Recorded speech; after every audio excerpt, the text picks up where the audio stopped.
Subhanalladzi asra bi 'abdihi lailan. Kula terangno saking mulai asbabun nuzul ya.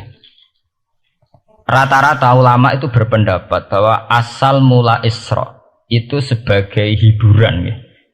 Hiburan dari Tuhan ya, Allah nyukani pelipur larang gini ku saat Nabi ngalami dua kesusahan ya. Itu periode Mekah itu periode tersulit Nabi karena beliau itu sudah minoritas ya, kaum minoritas kecil miskin, terus pendukungnya tidak ada. Satu-satunya yang menggaransi, yang menjamin Nabi tidak dibunuh itu karena beliau dilindungi oleh sinten pamanipun, gini sinten Abu Thalib. Dan termasuk lagi secara kasta sosial ekonomi beliau tinggi karena punya istri yang saudagar kaya. Gini ku Sayyidah Khadijah. Tapi ternyata orang yang selama ini benar-benar di belakang Nabi, baik secara materi maupun moral, sing entek-entekan berjuang ternyata wafat. Khadijah Abu Thalib wafat. Terus dikenal tahun itu tahun Amul Husni, tahun kesusahan. Sudah gitu niki sing termasuk ilmiah nggih, ilmiah. Sudah gitu secara ilmiah psikologis kejiwaan Nabi terguncang. Niki rungokno tenan nggih, niki ngaji nggih. Terguncang itu karena secara mitos nggih, keyakinane tiyang Arab niku pun kadung kedikte embek keyakinan yang ditanamkan ulama-ulama Yahudi dan Nasrani. Nggih, kula baleni malih nggih. Kafir Mekah itu orang-orang bodoh, orang-orang enggak terpelajar. Mereka itu punya satu mitos, satu keyakinan yang ditanamkan oleh tokoh-tokoh intelektual Yahudi maupun Nasrani. Apa keyakinan itu? Bahwa kenabian itu yang paling mungkin kalau orang itu dari turunan Bani Israel. Orang mungkin Nabi kok ora turunane wong Yahudi utawa wong Nasrani. Sehingga ketika Nabi mendakwahkan diri sebagai Nabi, mereka bilang antaqulu innama unzilal kitabu ala ta'ifatain min qablina. Nak jenenge wahyu harus tidak jauh-jauh sangka turunan-turunan Yahudi. Sebab itu banyak cerita di Quran, cerita konsultasi tiang kafir Mekah pada tokoh-tokoh Yahudi. Setelah konsultasi ya disesatkan. Orang mungkin Nabi kok nemu ummiyin, mung bintu-bintu untuk napa? Wahyu. Padha-padha dadi nabi rak kita, orang Muhammad. Ini kalau cerita sejarah. Sehingga saat Nabi ngaku Nabi, niku kayak sudah jadi mitos. Nabi itu tidak boleh jauh-jauh dari Palestina. Karena Nabi Ibrahim orang Palestina, Nabi Isa orang Palestina, Yahya Zakaria juga orang Palestina, Nabi Musa juga orang Palestina. Semuanya itu tidak jauh-jauh dari komunitas Baitul Aqsa. Ini ku masjid Baitul Maqdis dan Baitul Muqaddas. Lah itu wong kafir pinter. Saking kepengen nyudutno Nabi Muhammad itu sampai Nabi mesti ning Palestina. Ya mesti roh cerita-ceritane Nabi ning Palestina. Lah kowe apa tau roh Palestina? Setelah kau detail-detail, nak kau pancen roh itu pintu masjid ning Palestina Baitul Aqsa jumlahnya piro, terus madhepe ning ndi wae. Jadi bahwa Nabi ngeklaim diri sebagai Nabi yang bisa membaca malakutas samawati, baca alam-alam gaib, niku dites nak iso tenan. Saiki aku takok jumlah pintu Baitul Maqdis piro. Nah, ini peringatan kangge santri-santri bahwa semua Nabi itu di luar dites fisik. Artinya zaman Nabi sholat ning masjid kayak teletong unta terus disiksa Abu Jahal itu hanya ujian-ujian fisik. Tapi di luar itu sebetulnya Nabi juga mengalami ujian-ujian intelektual. Ya kayak cerita-cerita di hadis sahih, Nabi itu sering didatangi orang Yahudi ditanya, "Mat, saya punya 5 pertanyaan. Yang tahu itu hanya Nabi. Kalau kamu bisa jawab ya Nabi, kalau enggak ya tidak Nabi." Termasuk takokane, apa pertama yang dimakan ahli jannah saat masuk surga? Takokane aneh-aneh.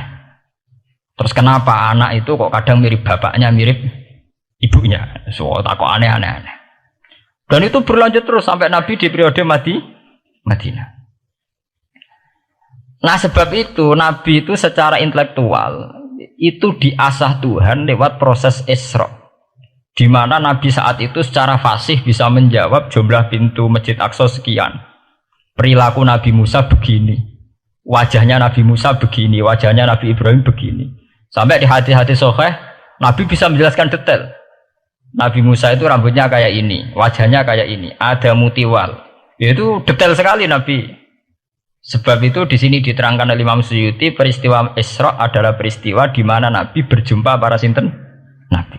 Itu asal usulnya kenapa? Karena sudah kayak menjadi mitos, Nabi itu tidak boleh jauh-jauh dari tradisi Yahudi, tradisi Palestina. Paham ben sampean roh asal usulnya. Tapi kemudian asal usul itu sebetulnya hanya sementara, ya, hanya permainan politik. Mau sampean ben roh sejarah, permainan politik, manipulasi politik. Sebetulnya Nabi itu ya tidak jauh-jauh dari beliau adalah keturunan Israel. Israel itu bukan menunjuk sebuah negara loh, sampean pun salah paham. Israel dalam bahasa Quran itu menunjuk awladi Yakub. Israel menjadi negara kan baru kemarin setelah diberi kemerdekaan Inggris, paham ya? Israel sebagai negara kan baru apa? Kemarin. Sehingga istilah Israel di Quran maupun di hadis adalah menunjuk awladi Yakub. So intinya di antara anak Nabi Yakub ono jenenge Yahuda. Yahuda di turunan-turunan itu Bani Yahuda niku diarani Bani napa? Israel. Ternyata setelah dirunut Nabi Muhammad itu tidak beda jauh dengan keluarga Israel. Karena Nabi adalah turunannya Nabi sinten Ibrahim. Okay. Nabi Ibrahim niku gada putra kalih sing gada turunan gini ku Ishak kalian Ismail. Ismail kalian Nabi Ibrahim disalab teng Mekah. Ini ku sing disebut Quran inni askantu min dzurriyyati biwatin ghairi dzi sar'in inda baitikal muharram. Terus saking Nabi Ismail nurun-nurun ngantos Sayyid Adnan. Ya, mulane nak teng berjanji disebut wa adnanu bila raibin intadzawil ulumin nasabiyah ila dzabihi Ismail nisbatuhu wa muntama. Secara teori ilmu nasab Sayyid Adnan jelas-jelas wa adnanu bila raibin intadzawil ulumin nasabiyah ila dzabihi Ismail nisbatuhu wa muntama. Tapi yang menjadi masalah, yaitu tadi saya sudah bilang, seakan-akan Nabi Muhammad itu orang yang benar-benar berbeda dari dinasti itu, dari keturunan itu. Karena orang Yahudi, orang kafir Mekah di kepentingan menggagalkan kenabian Muhammad, sehingga dilecehno Muhammad bin Abi Kabsah. Oh Muhammad yang cilik di rumah tukang angan wedes. Jadi, gue nak seneng kiai kan. Inna akramakum indawi atqakum. Cek Ben Karlan, cek Karmin pokoknya takwa ya kia. Ya, itu enak lagi gedeng kiai iku kan. Anake Karlan kok kakean tingkah. Lah dhisik wong Mekah ya ngoten niku. Jadi nak muni Muhammad bin Abdullah bin Abdul Muthalib cek terhormat. Mereka adalah orang-orang bangsawan di seputar Quraisy. Nabi itu kastane Quraisy. Jadi kalau Muhammad bin Abdullah bin Abdul Muthalib cek ketok terhormat. Wong kafir pinter nang istilahna ora Muhammad bin Abdullah. Muhammad bin Abi Kabsah, mereka cilik Nabi tahu di rumah, cara kene ya Karlan yang penjara desa. Mulane Nabi tahu angon wedhus, mereka tahu de bapak angkat sing tukang napa? Wedhus. Lah wong Mekah pinter, dididik wong Yahudi. Kena istilahnya aja Muhammad bin Abdullah bin Abdul Muthalib. Iku cek kekerenan, terlalu napa? Keren. Jadi Muhammad bin Ibnu Abi Kabsah. Di wong nak seneng Pak Harto kan Soeharto jenderal besar. Nek sing gedeng wong kemusuk kan repot ya. Terus nyebut desa asli ini asal nak seneng bupati ya jadi bupati orang nomor 1 di Bojonegoro. Nak gedeng golekno asal usule. Sing ngoten mun sunatullah mulai riyen sampai kiamat ya. Sunatullah lihat ikut kelas napa? Mengkopel. Walanta jadi sunnatil lain napa? Tabdila. Ya akan begitu. Nah sehingga peristiwa Isra itu satu peristiwa rohani ya. Selain peristiwa rohani nanti akan diwajibkan sholat, juga ada peristiwa intelektual, ada pengajaran intelektual bahwa semua nabi itu harus punya tradisi yang sama, punya karakter yang sama. Jika nabi dalam proses Isra itu dipertemukan dengan Nabi Ibrahim, Nabi Musa, nabi-nabi yang lain. Dan diskusi di situ juga ada diskusi-diskusi. Paham ya? Niki penting ya, penting kalau terangaken karena kalau tanpa tradisi yang berkelanjutan ya, sing disebut tenggene thariqah jenenge as-sanad al-mu'tabar, sanad sing mu'tabar utawi nak tenggene pondok-pondok kitab disebut sanad sing muttasil. Ini nanti semua tradisi kenabian akan melenceng. Kalau melenceng itu ngeri. Karena setiap orang dia mesti ada subjektivitas sendiri, punya versinya sendiri. Sehingga semua nabi harus model istilah politik itu punya platform yang sama, punya karakter yang sama, punya model yang apa? Sama. Nah, sebab itu secara intelektual Nabi Muhammad itu dikenalkan oleh karakter para nabi-nabi dulu. Nggak detail. Satu Quran 30 juz. Andai kan sampai hafal Quran, sampai ngurunut sejarahnya coba. Kita ini kan kadung dibentuk. Artinya kita ini ya alhamdulillah sudah kadung kebentuk, tahu sejarah para nabi. Tapi asal usulnya kita tahu lewat kitab yang namanya Al-Quran. Supaya apa? Nabi Muhammad itu dibimbing bahwa Quran atau ajaran beliau benar-benar musaddiqal lima baina yadeh, benar-benar selaras dengan ajaran sebelumnya. Mulai ajaran yang bersifat samawi sampai hal-hal yang basariyah, yang menyangkut tabi'ah apa? Basariyah. Kalau contohnya ngeten, misalnya begini. Nabi Muhammad disejarahkan Nabi Ibrahim, beliau punya problem. Problem itu berupa punya bapak atau paman yang tidak Islam. Bahkan nak ning ceritane kiai-kiai desa dari Nabi Ibrahim cilike kon adol patung. Terus didol meniki patung, ya ora manfaati ra mudarati, mbok tuku ya karepem ora napa karepem. Mbok ono sanate mbok ora, pokoke cerita itu populer. Disejarahkan begitu. Sehingga Nabi Muhammad tahu, oh ternyata yang punya problem ngadepi keluarga itu tidak saya tok. Dulu Nabi Ibrahim juga punya problem ngadepi keluarga. Aku tak lumayan terima paman, Pak Lek, Pak De, Abu Jahal sinten? Nabi Ibrahim malah bapak. Dah gitu. Setelah itu juga diceritakan tentang Nabi Nuh, Nabi Lut, seorang nabi besar yang punya nasib sial, yaitu istrinya pengkhianat. Mereka jadi kiai di bojo judes itu tidak masalah. Mulai terima kiai di bojo judes biasa. Ya itu tadi Nabi Nuh, Nabi Lut itu lebih ngeri ketimbang itu di bojo apa? Bukan kebenaran. Kita kan paling dicoba bojo judes, kan ringan banget. Paling banter mecano piring gelas itu murah banget ya. Begitu terus. Nabi Musa juga gitu. Diceritakan Nabi Musa, beliau adalah seorang sosok Bani Israel yang temperamental. Ya basaria sekali. Saking temperamentalnya ketika tukaran ya jotos. Mana nak kiai temperamental kadang jotosan ya ono sanate ya Nabi Musa nak tukaran ra cocok napa? Jotos. Fawakazahu Musa faqada alai. Artinya ya basaria sekali. Cerita ABG ini kubire nggih wonten saat beliau melarikan diri lala ketemu cewek loro. Ya ora wentise barang Nabi Musa, waduh mari maksiat ae terus kan. Wadek aja mlaku ning ngarepku, nek kena angin aku roh sikile mari nafsu. Aku nabi kok nafsu barang kan ra pantes. Nah ngono ke mlaku guriku. Ya basaria sekali itu sampai detail. Terus ketika itu terus disuaka politik oleh Nabi Syuaib. Sehingga menjadi tradisi bahwa semua nabi akan mengalami problem dengan kaumnya, kemudian disuaka politik oleh komunitas yang berbeda, yaitu komunitas Syuaib itu di luar pemerintahan Fir'aun. Sama seperti yang dialami Nabi Muhammad, komunitas Mekah itu menyiksa Nabi, bahkan mengimbargo sinten Nabi. Semua aliran dana, aliran ekonomi, akses dana, akses makanan itu ditutup di Mekah. Sehingga Nabi sampai dahar dedaunan, fisik bil jibali apa Mekah. Tapi beliau diselamatkan oleh sahabat Ansor yang terpisah dari komunitas Ahlu Mekah. Itu mirip ceritanya Nabi Musa yang diselamatkan Nabi Syuaib yang terpisah total dari komunitas Fir'aun. Ini penting kalau ulang temriki sehingga karakter-karakter kenabian itu tidak rubah. Karakternya sama. Sehingga setelah kita mengenali karakter para nabi, kita mudah sekali mengenali nabi palsu. Paham ya? Mengenai kalau nabi palsu paling seneng musodek, ketara palsune. Lah sing repot sing ora ketara, mergo jenenge Ahmad Muhammad tak mirip. Mulane nek kowe dijeneng supaya ora aku nabi jenengno Kartolo. Mergo nek Ahmad bin Gulam ora jenenge Ahmad. Ana terkenal nabi nek ora jenenge Muhammad utawa napa?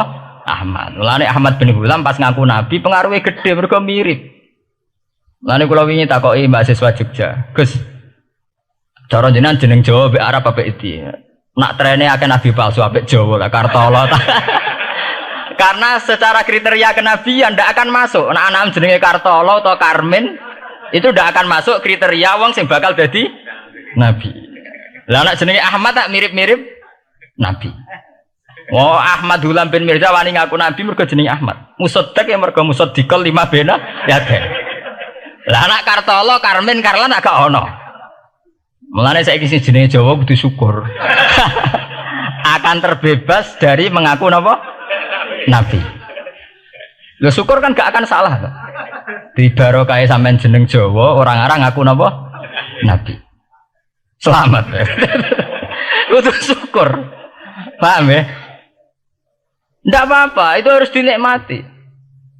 Ya itu tadi ya, karena Nabi itu punya karakter yang sama, punya tradisi yang sama, yang mirip-mirip. Itu kenapa Quran berkali-kali menceritakan sisi-sisi kenabian Nabi di luar Nabi Muhammad. Karena biar karakter Nabi Muhammad terbentuk, ya, terbentuk dengan karakter Nabi sebelumnya. Tidak melenceng. Kemudian itu ditiru oleh ulama kita. Kita punya guru punya guru lagi, punya tradisi yang sama. Nak mulang kudu istiqomah, santri loro lah kudu diulang. Nah, sedadi kiai aja mripat ijo nak roh dhuwit. Wis pokoke dilatih. Nah, tapi dari kiai saiki orang mripat ijo, mripat abang. Mergo dhuwit saiki abang. Dhisik dhuwit paling gedhe rak 50.000 iku rak ijo. Lah saiki 100.000 abang. Dadi saiki nak nasihati nak roh dhuwit aja mripate abang. Mergo ijo wis gak akeh saiki. Paham napa? Kena akal-akalan ngoten jan repot. Tuh gara kula di santri dablek, nek di bojo aja moro tangan. Kula mboten moro tangan, kula saduk, moro sikil. Kena anekdot ngono rusak. Adu-adu ning bojone. Bojone loro, bareng bojone nguwak. Kowe jare rabi Pak ning jaba, bojom jare loro fitnah, Dik. Sing bener telu. Ayo kan repot. Ketemu cangkem elek rusak kabeh. Fitnah udah nak loro. Sing bener apa? Telu. Lah sakniki mun politik ngoten enggak, saya sebagai pejabat tidak pernah mengkorupsi 1 sen pun uang rakyat. Wong edan tapi ya korupsi ya sak sen. Wong ra waras tapi korupsi napa? Sak sen. Ngono miliaran tok. Korupsi napa? Sak sen. Ya mesti ae. Bener. Ayo, jadi zaman akhir itu kayak zaman dhisik, kayak Abu Nawas kabeh. Jadi apa-apa niku mun mboten karu-karuan. Mon ya. Wah itu permainan kata begitu niki kula penting kula terangaken nggih. Saya sebagai ahlul Quran, orang yang banyak baca Quran nggih.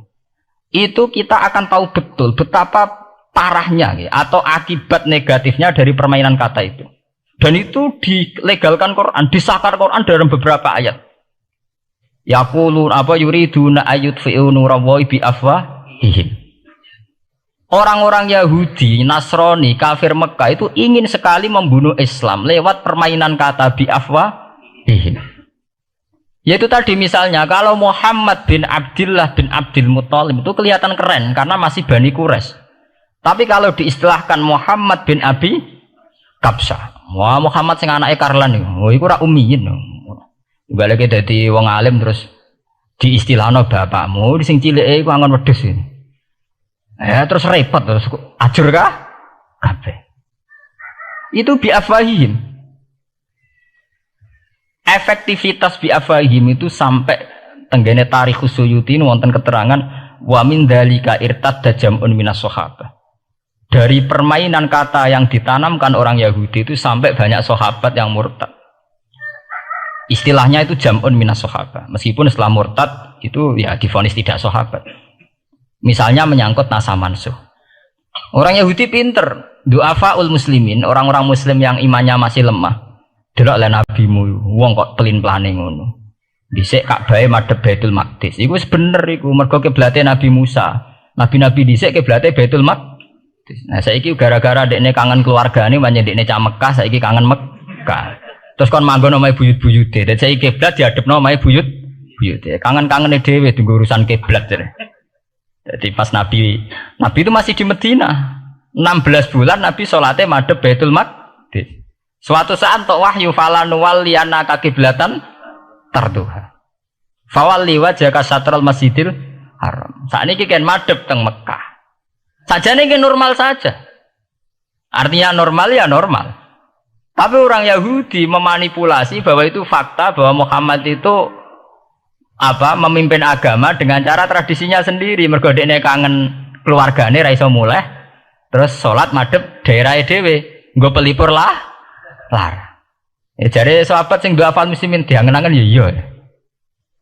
Nah niki kula peringatan tentang santri-santri ya. Sebab itu kalau sampean jadi kiai itu santri harus punya wawasan intelektual yang luas. Semenjak itu Quran mewahyukan secara nalar sejarah. Ya niku sing disebut ayat inna awwala baiti wudi'a lin-nasi lalladzi bi Bakkata mubarakah wa hudal lil alamin fihi ayatum bayyinatum maqamun Ibrahim. Akhirnya Nabi Muhammad nantang ning tokoh-tokoh Yahudi. Apa salahnya saya punya dua kiblat? Baitul Maqdis adalah kiblatul anbiya karena dulu Nabi Musa di situ, Nabi Isa di situ. Sekarang saya menghadap ke kiblat yang lain karena itu kiblatul Ibrahim dan dia lebih senior. Lebih apa? Senior. Sebelum ada Baitul Maqdis itu sudah ada Mekah. Mekah lebih senior, lebih tua. Terus disebut fihi ayatum bayyinatum maqamun Ibrahim. Nabi Musa, Isa adalah periode setelah Ibrahim. Sebab itu akhirnya semenjak perdebatan itu orang Islam bangga. Makanya sampean kalau ngaji hadis-hadis sahabat itu bangga. Ana mimman shalla ilal qiblaten, nggih. Ana mimman shalla ilal qiblaten. Aku termasuk sahabat yang menangi dua kiblat. Mergo zaman madhep Baitul Maqdis ya kiblatul anbiya, madhep Mekah nggih kiblatul anbiya. Artinya apa? Perdebatan ini dimenangkan oleh Nabi Muhammad bukan karena mitos atau kultus atau taklid buta. Tapi memang secara sejarah kiblat tertua adalah Mekah. Ini disebut inna awala baiti wudi'a lin-nasi lalladzi bi Bakkata mubarakah wa hudalil alamin fihi ayatum bayyinatum maqamun Ibrahim. Artinya Quran tidak pakai teori mitos.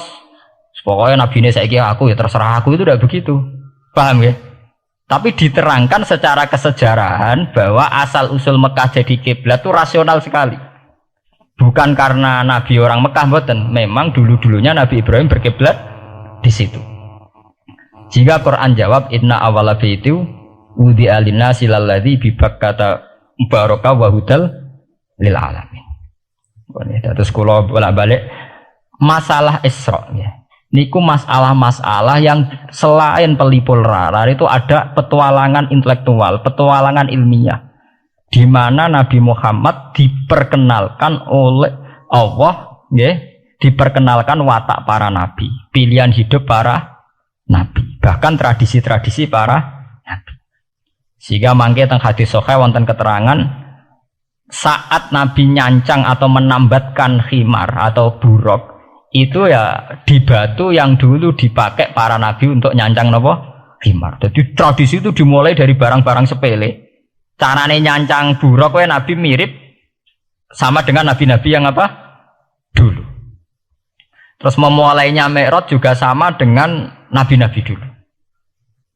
Mohon niku sing secara ilmiah tarikhiyah. Sakniki sing menyangkut akidah firqah fil Islam. Nah niki kula terangno. Menurut ahli sunnah, orang yang mengingkari Isra itu kafir. Ya kafir karena dzikra fil Quran nggih. Isra itu dzikra fil Quran. Makanya tadi saya jarang sekali pakai bahasa Mi'raj. Ya, tapi nak teng Indonesia kadung menang merjep peristiwa Isra dan apa? Mi'raj. Pokoknya bahasa kadung salah, kadung menangan ya menangan. Kadung istilah Isra dan apa? Mi'raj. Sebetulnya yang disepakati ulama itu hanya Isra. Artinya yang memungkiri Isra itu kafir karena dzikra fil Quran. Lah kemudian Mi'raj. Mi'raj menurut keyakinan ahli sunnah itu terjadi. Setelah terjadi itu masalahnya biruhi wa jasadihi jami'an ma'an atau biruhi fakot. Nah, kemudian menjadi firqah-firqah yang macam-macam. Ada yang meyakini biruhi wa jasadi, ada yang meyakini biruhi napa fakot. Sampeyan kalau ngaji Al-Kawakibul Lama'ah karangannya Mbah Fadl atau kitab-kitab panduan ahli sunnah yang disahkan oleh NU. NU dulu pas musyawarah besar di Jombang yang dipakai panduan itu dulu yang disahkan itu Al-Kawakibul Lama'ah yang dikarang Mbah Fadl. Itu memang kita termasuk ngikuti yang biruhi wajah sedi. Tapi sebetulnya dalam kelompok yang biruhi fakot itu ada orang keren di dalam dunia ilmiah. Ini termasuk Aisyah meyakini biruhi fakot. Ya, tapi itu sudah masalah-masalah kemudian berkembang menjadi di luar masalah firqah, terus menjadi masalah said, masalah pengetahuan. Kalau masalah pengetahuan tentu kita ini terus masalah kan, artinya masalah itu. Kalau iman diukur dengan akal ya kadang tidak sambung. Wah itu mokal, orang dengan kecepatan sekian pasti hancur. Dan agama ukur akal terus ya repot. Wong dipendem sudah dibualung ya dibualung, dibakas tangi bareng. Jadi sing disoal ora mek rotok kabeh napa? Disoal. Manjen masalah manusia itu masalah-masalah sing ya begitu. Ya. Mbon niku mboten penting. Nah, itu terus kemudian menjadi firqah. Terus kemudian ada hadis-hadis yang menerangkan proses Nabi dialek dengan para nabi. Kayak ketemu Nabi Musa, Nabi Ibrahim, terus Nabi Idris, Nabi Isa, Nabi Musa. Itu terus diterangkan di hadis-hadis sahih.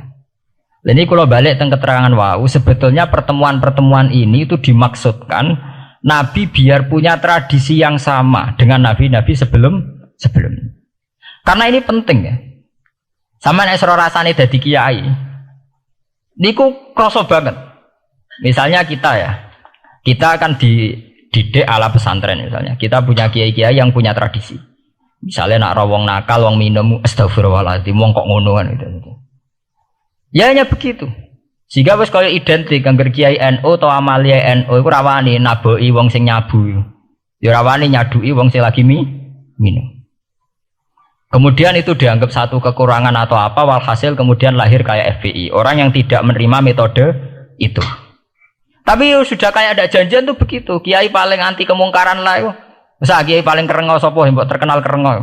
Mereka tidak punya catatan repot bahwa mereka pernah jotosi wong minum. Masih sing sering jotosi santri lah, aku tetap ora tahu terkenal jotosi napa? Wong sing mabuk, wong sing minum. Itu sudah kayak tradisi. Dulu zaman Basim Asari Jombang terkenal ijo be abang, sing wabang ya abangan tenan. Sing ijo. Tapi tidak ada catatan sejarah kiai jotosan be pemabuk. Ya memang kayak kita sudah punya tradisi nak roh kemungkaran itu menang kalah itu lewat proses bil hikmati wal mau'izatil hasanah. Kita ini kayak punya tradisi nak roh kemungkaran milih model Nabi wa mahdi qaumi fa innahum la ya'lam. Itu ya kayak ada janjian begitu. Meskipun kita sebagai orang alim ya tahu nahi mungkar itu wajib. Nahi mungkar itu begini-begini, tapi ya praktek kita tidak pernah begitu. Kalau di Timur Tengah kebalikan. Mana ada terima karuan wong nakal. Podo soleh beda aliran halal dibunuh. Sehingga wong Sunni yang ngalalo darai wong Syiah nggih ngalalo darai napa? Wong Sunni. Ya sudah kayak tradisi. Sampai nak maca kitab fikih-fikih khas Arab. Mau biasa muni wong ngene iku muhaddarun damu. Padahal ya wong soleh, wong Islam di mazhab apa wis disebut darun apa? Damu. Sehingga kita itu tadi, kita punya tradisi. Saya tuh kalau sedang tahajud, matehai para wali-wali songo atau apa, itu yang terpikir di saya itu hanya satu.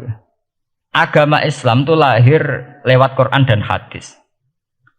Tapi kemudian tahu-tahu tetap berimprovisasi, berkembang sesuai tokoh yang membawa. Sampai kalau melihat Islam di India dulu sampai perang besar-besaran, kemudian zaman Abul A'la Al-Maududi, zaman periode Muhammad Iqbal, sampai India pecah, kemudian jadi Pakistan yang bernegara apa? Islam, karena banyak konseptor Islam yang tidak setuju negara sekuler. Akhirnya mereka misah jadi negara Islam Pakistan. Kemudian Timur Tengah juga begitu. Karena Timur Tengah sudah Islam semua, masalahnya itu diislamkan ala Sunni atau ala Syiah. Iran menjelma sebagai aliran Syiah. Yang Sunni dianggap sesat, halal darah. Irak zaman Saddam Hussein pemerintahan Sunni. Sing Syiah dibantai, sehingga wong Kurdi do mati. Era Saddam keok gentenan Saddam sing di bantai. Makanya kalau saya ngaji di Jogja, seminar di Jogja bilang, kita ini harus bersyukur. Kita ini punya tradisi konflik yang terbaik di dunia. Enggak, kita ini punya tradisi konflik yang terbaik di dunia. Sampai nak Isra Ikhwanil Muslimin teng Mesir, Badan Intelijen Nasional atau Badan Stabilitas Nasional, Bakor Setanas itu harus terima kasih sama tradisi tokoh-tokoh Islam di Indonesia. Lepas dari kita setuju tidak setuju itu terserah. Tapi kita punya tradisi konflik yang paling baik di dunia. Kurang bencinya Gus Dur sama FPI atau FPI sama Gus Dur. Paling mereka ya adu statement di depan wartawan. Itu bagus sekali. Cara nang ngarep wis tembak-tembakan.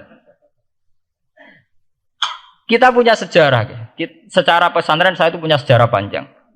Zaman Mbah Imam beda dengan Mbah Zubair, zaman Kiai Memun beda dengan Kiai yang lain. Paling adu statement saat ada tamu itu paling bagus. Kita punya tradisi konflik paling bagus di dunia. Kayak apa mangkalnya orang NU saat Gus Dur diimpis, dipecat. Tapi habis itu ya sering seminar ketemu Amin Rais. Ya mereka adu polemik, ini tidak konstitusional, ini apa. Gus Dur nggak jurus dekret. Sing sitok nggak jurus sidang istimewa. Nah, kurang serem sidang istimewa dilawan sidang luar biasa. Pokoknya agak istilah sing serem-serem. Tapi tidak saling bunuh loh. Sampean harus syukur loh. Selama ini orang awam sering bilang, loh kiai kok tukaran. Sampean bandingkan di Timur Tengah, jenenge tukaran mesti tahdirudam. Para polisi, para badan intelijen, para yang menjaga stabilitas negara ini harus terima kasih sama tradisi tokoh-tokoh Indonesia. Yang namanya di Mesir, di Irak, di mana-mana jenenge tukaran mesti melibatkan pertumpahan darah. Saat Arab Saudi jadi Wahabi itu besar-besaran itu. Pembunuhan apa pengusiran orang-orang Sunni. Tapi di Indonesia enggak. Di anarkis. Paling itu tadi adu polemik. MLB dilawan MLB itu masih keren sekali, tidak apa-apa. Itu lebih baik ketimbang adu jotos atau adu hizib lah. Itu masih bagus. Dan ini sampean biar paham, biar syukur jadi bangsa Indonesia. Kita punya tradisi konflik yang baik. Sama nak setelah peristiwa teng Irak, ya, teng Sudan, teng Khartoum, teng Darfur, itu kan orang Islam semua. Gara-gara beda madzhab saling bunuh. Di Mesir ya gitu, Ikhwanul Muslimin dengan pemerintah dan sebagainya. Hatta saya sebesar Sayyid Qutb, sing tokoh populer mohon gak budutnya boten jelas. Di Indonesia bagus sekali. Kita menangi zaman secara sejarah ya. Kita menangi bedanya dulu Ahmad Hasan dengan tokoh-tokoh NU. Kulo nu menangi secara sejarah sering baca. Terus zaman anyar-anyarane NU asas tunggal, bedanya Gus Dur dengan Kiai As'ad. Sak mangke bedane PKB dua versi. Mereka menyelesaikan secara beradab. Lewat pengadilan, kok pengadilan kalah lewat MA, beradab sekali. Kita harus bersyukur. Dibanding penyelesaian konflik kayak di Irak, kemudian ngundang Amerika, akhirnya sekarang kacau balu. Di Timor Leste yang latihan bikin Ramos Hurtadi suduk. Indonesia paling banter ngobong fotonya SBC. Ya masih terhormat, masih artinya masih beretika. Kita harus syukur punya bangsa yang beradab. Wong ras setuju antar kiai yo rasan-rasanan. Kiai kok ngono, sing tok kiai kok ngono. Engko sing kiai tengah-tengah yo ono sing ngono, ono sing ngene dadi. Sing ra melok-melok biasanya terus milih amane, yo ono sing ngono, ono sing ngene. Jadi artinya kita yang baik. Saya itu berkali-kali ngaji ya. Sampean kalau sering baca Quran dan menghayati ya. Artinya orang baca Quran pelang-pelang rara karpe menghayati. Saya itu sekarang sesadar-sadarnya, saya masih belajar. Ini jamaah sini harus tahu. Saya hingga detik ini masih belajar. Entah itu lewat belajar baca Jalalain atau belajar merenung maupun belajar lewat yang lain. Quran itu dulu ya sering nyebut begitu itu saya tidak paham. Sekarang tuh saya paham, tambah paham. Misalnya di juz 4 ada istilah ikhwanan. Orang mukmin disuruh ingat peristiwa-peristiwa yang dulu saling kuntum a'daan fa'allafa baina qulubikum fa asbahtum bi ni'matihi napa ikhwanan. Dulu kamu bermusuh-musuhan yaitu antara kelompok Aus dan Khazraj. Gara-gara barokatul Islam sekarang kamu menjadi ikhwanan. Menjadi bersaudara. Sampean kalau melihat TV merunut konflik di Irak, sering ada bom bunuh diri, itu kan ada asal usulnya. Memang sekarang orang menimpakan kesalahan itu pada pasukan multinasional yang dipimpin Amerika dan Inggris. Tapi sebetulnya ada usul-usulnya. Sampai Amerika bisa masuk karena orang Irak tidak ikhwanan. Tidak apa? Yaitu ada Syiah, ada Sunni, mereka saling menikam, saling bunuh. Sehingga karena ada ikhwanan ini pihak ketiga masuk, yaitu tentara multinasional. Makanya saat di Jogja ditanya, cara jenengan sebuti menyangkut Ahmadiyah, menyangkut konflik di Jakarta, saya bilang, sekarang setiap orang bikin from apa forum, ya itu baik, kalau niatnya baik-baik. Tapi andaikan saya ditanya Tuhan nanti, hak kowe iku kelompok apa?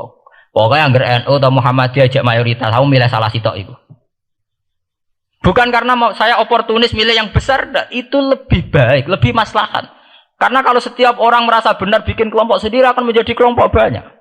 Dan saat menjadi kelompok banyak, tentu konfliknya lebih tidak terpola. Tidak apa? Terpola. Umpama Hasim tukaran mbek Din Samsudin itu terpola. Tapi nek anggar wong ngrasa duwe ketua dhewe tidak terpola. Bagaimanapun ikhwanan harus disyukuri. Nggih, dalam kondisi berteman. Sebab itu Nabi sering ngendikan ilzamu jamaahirul muslimin wa man sadza sadzafin. Mbok kamu itu ikut kelompok mayoritas saja. Jamaahirul muslimin cara bahasa netralnya mbok ya kamu itu ikut kelompok mayoritas saja. Karena kalau orang merasa benar kemudian bikin kelompok sendiri itu tidak ada selesainya. Lah akulah cara nuruti GR sebagai kelompok dhewe. Wong aku ya di umat, di pengaruh sing nyucup wis akeh. Tapi kalau semua orang merasa begitu kan repot kan. Mursyid di kelompok dhewe, tukang toreko di kelompok dhewe, tukang ngaji di kelompok dhewe. Model kitab pirang-pirang sesuk ana jamaah Jalalain, jamaah Muin, jamaah Fathul Wahhab. Sing ora iso ngaji jamaah tahlil, jamaah istighosah. Ora ana bare itu. Saya tuh kalau ditanya di Jogja, meskipun saya kritis, artinya kritis itu mungkin terhadap satu fenomena kita tidak setuju atau Muhammadiyah dalam banyak hal atau satu dua hal. Itu tidak menjadi alasan kita untuk tidak mengikuti mainstream. Karena kalau mainstream ini dilanggar, itu kita tidak akan ikhwanan. Dan akibat negatif dari tidak ikhwanan adalah kayak kasus Irak. Iran itu kenapa tidak mudah diserang Amerika padahal punya nuklir? Karena mereka seragam Syiah semua. Itu lebih gampang, lebih susah. Lawan itu apa? Susah. Arab Saudi juga mudah diadu karena karuan seragam Wahabi semua.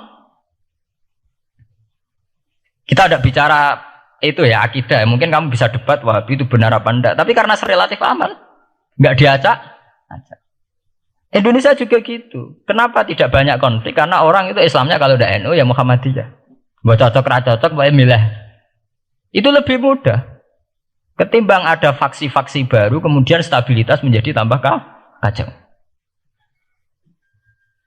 Mulane kula niku saya loh ya, saya pribadi menghimbau. Melihat ayat itu dihitung Tuhan sampai Allah ngendikan apa if kuntum a'daan fa'allafa baina qulubikum fa asbahtum bi ni'matihi napa. Kekuatan sebuah negara itu bukan karena senjatanya canggih, tapi karena rakyatnya tidak bentrok. Ya bayangkan kayak Indonesia. Andai kan Jawa itu mayoritas Islam. Kemudian mereka ingin mendirikan negara Islam. NTT merasa tidak diwongke terus keluar dari Indonesia. Nanti Maluku, Ambon juga gitu. Daerah-daerah yang Islamnya tidak mayoritas begitu. Kayak apa susahnya militer? Andai kan setiap kelompok itu punya jamaah besar. Terus sering bikin muktamar. SBZ berbakar muktamar NU, Muhammadiyah. Kabeh wong di kelompok pra kesel SBZ. Gak sudah jadi presiden. Moga setiap forum umat Islam gawe napa? Kok gawe muktamar? Iku muktamar urung ana tandingane, wis pirang-pirang.